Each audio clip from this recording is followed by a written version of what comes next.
Hello, entrepreneurs. Happy Thursday evening. Joe DiChiara coming to you live from downtown Flushing, New York, once again with another amazing episode of Joe DiChiara Presents. And if you're hearing noise outside, I'm sorry. I live near LaGuardia Airport, and I've complained about the plane noise, but they don't care. They don't care. So if you're watching live, give me a hashtag live. If you're watching a replay, give me a hashtag replay, because I was told to ask for that. I don't know how that stuff works. I don't know how a lot of stuff works, to be honest with you. But I do know how a few things work very, very well. And one of them is how the IRS works. Okay, I've been working with them for over 35 years on a very intimate basis. And I've taken tax audits all the way to appeals and tax court. I've never appeared in tax court because I learned that a lot of times all you got to do is appeal and then they'll settle with you. So, you know, I have a sort of like an inside track on what's going on. And, you know, it's not that I could predict the future. I'm not that smart. But I have seen sequences of events. For instance, when the IRS introduces a new form, there is a reason for them to introduce a new form. Sometimes it's because they came up with a new tax law, a new credit, a new tax. And sometimes they take something simple like the 1099 MISC, 1099 miscellaneous, which is the form where independent contractors got the amount reported. So if you're a sole proprietor, if you're an unincorporated entity, the people that are paying you are required to give you a 1099. That's how the government tracks you. Not me, you, if you're a sole proprietor. Corporations don't get 1099s.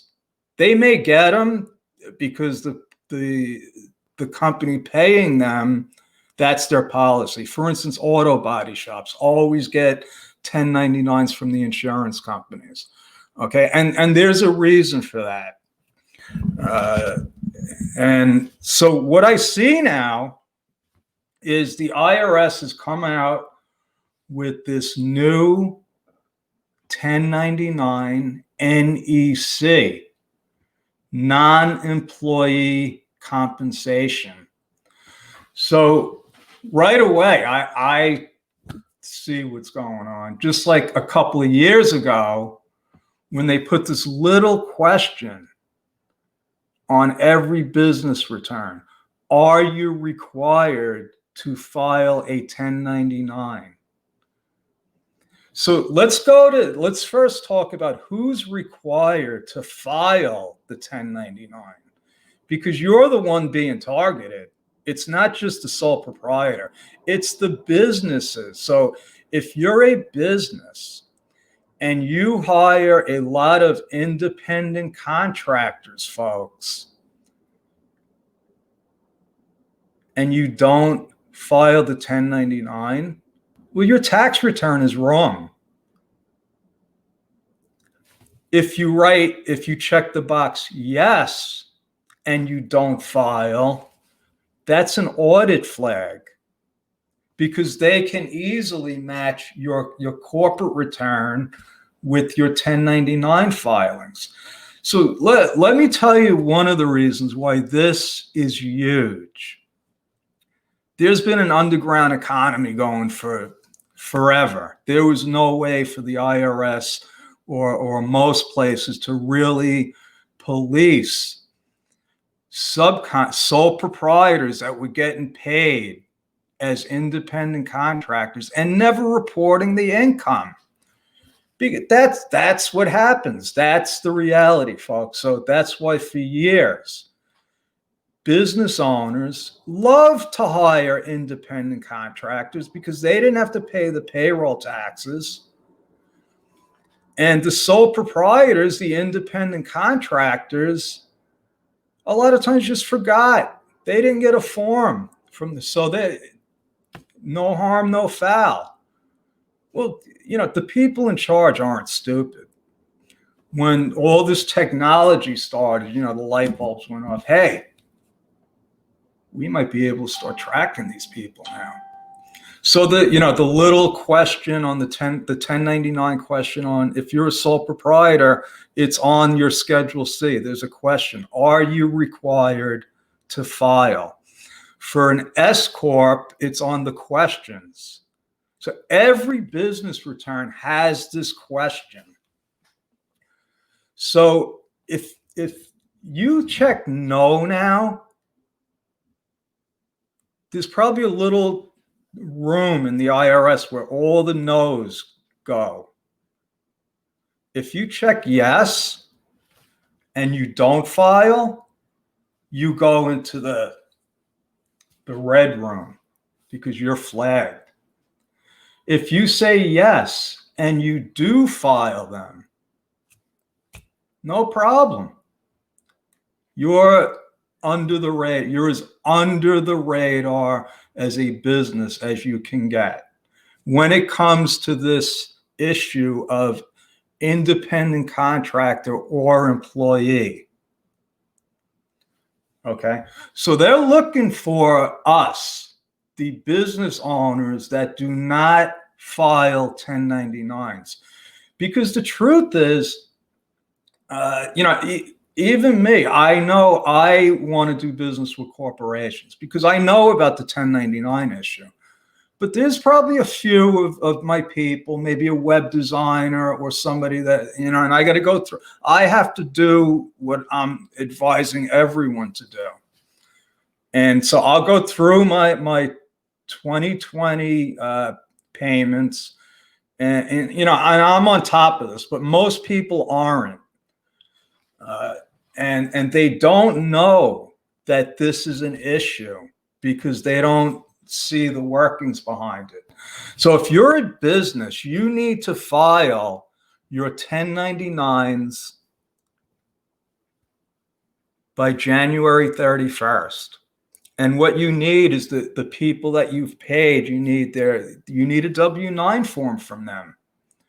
And you should have got it when you hired them. So this is the routine now, folks. You're going to fill out a form. If you want to do business with me, you're going to fill out a form. Are you a corporation? If yes, great. If not, I need your tax ID number before I pay you. This way, at the end of the year, I'm not going back. So obviously, I didn't follow my own directions because there was something going on this year that totally distracted me. It's still going on. It's, the pandemic. So a lot of just, basic bookkeeping got put on hold, even for me. So the other end of the issue are the people receiving the new 1099 NEC. You've been targeted even more now. Because, I've done some programming, and if there's programmers out there, but I believe that by having this form, so before an independent contractor was lumped in with a bunch of other types of payments, rental income, attorneys to payments to attorneys, and I don't have it now, but none of them hardly ever apply. I mean, like rent. Okay, so if you're paying a landlord, you're supposed to give your landlord a 1099, believe it or not, because the IRS wants to know, who's getting money and not reporting it. That's what this is about, folks. They're like, listen, we trust you, but we just want to verify it. Okay. So, I believe that now it makes it so much easier for the people working at the IRS to just see Form 1099 NEC. Have you filed them? Because before it was it was like muddy water. It's like, all right, did you file 1099 MISC? But a lot of people might have filed them because of rent or attorney's fees. So it wasn't, are you paying independent contractors? It wasn't specific enough. So now they got a question on every business return about 1099s, and now they got their own form. This is the IRS Kraken, folks. This is them, throwing it at us, blindsiding us. Okay. So my advice is to be careful with this stuff. If you're a client of mine, get me your 1099 info, because we are filing. Every one of my clients, we need to go through your payments to see if they're, and we want to file. This is something that we want to file, because not filing leaves us open. Okay. So even if you have an independent contractor that didn't go over the $600 and you don't have to file, so send out a 1099 for $300, but at least you have filed. And when you check off that box on your return, or your accountant does, you can say, hey, I just reduced my audit risk. And that's my story, and I'm sticking with it, folks. I stand by what I say. I will be back again tomorrow with more chilling adventures and information about how to be stealth with the IRS. Over and out. God bless. Thank you.